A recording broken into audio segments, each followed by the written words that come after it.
అమ్మమ్మ, మాకు హాలిడేస్ వస్తున్నాయి కదా, ఎక్కడికి తీసుకెళ్తావు? చెప్పమ్మమ్మ. నీ హాలిడేస్కి తిరుపతికి వెళ్దాము, అన్నవరం వెళ్దాం, విజయవాడ కనకదుర్గమ్మ దగ్గరికి వెళ్దాం. హాలిడేస్ మొత్తం ఎంజాయ్ చేద్దాం. హాలిడేస్ మొత్తం టెంపుల్స్కేనా? నాకు దేవుళ్ళు అంటే చాలా ఇష్టం, కానీ హాలిడేస్కి ఎక్కడైనా ఆడుకోవడానికి తీసుకెళ్తే బాగుంటాయి కదా. ప్లీజ్ అమ్మమ్మ, అర్థం చేసుకో. ఈ హాలిడేస్కి ఒక గుడికి వెళ్దాం, నెక్స్ట్ ఇయర్ హాలిడేస్కి ఇంకో గుడికి వెళ్దాం. పొద్దున్న లెగ్స్కి స్కూల్కి వెళ్తున్నాం కదా అమ్మమ్మ, మాకు ఆడుకోవడానికి టైం ఎక్కడ ఉంటుంది? హాలిడేస్లో కూడా మేము ఎంజాయ్ చేసేది, దాన్ని కూడా మిస్ చేస్తారా అమ్మమ్మ? నా ఫేవరెట్ గాడ్ గణేష్ దగ్గరకు కూడా వెళ్దాం.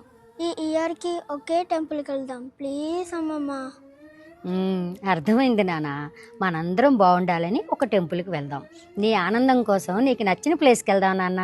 హాయ్, థ్యాంక్ యూ అమ్మమ్మ. అమ్మమ్మ, ఇట్లా ఉన్నాను కదా, దేవుడికి కోపం వస్తుందా? దేవుడికి పిల్లలంటే చాలా ఇష్టం నాన్న, ఎప్పటికీ కోప్పడ్డు. అమ్మమ్మ, నెక్స్ట్ ఇయర్ నేను శ్రీశైలంకి తీసుకెళ్తా అమ్మమ్మ. శ్రీశైలంక? నా బంగారు కొండే. మరి ఈ హాలిడేస్ మీ పిల్లలతో మీరు ఎలా స్పెండ్ చేయాలనుకుంటున్నారు? పెద్దవాళ్ళకి నచ్చాలి, చిన్నపిల్లలు కూడా మెచ్చాలి. అలా ప్లాన్ చేసుకుంటే అంతా హ్యాపీగా ఉంటుందండి.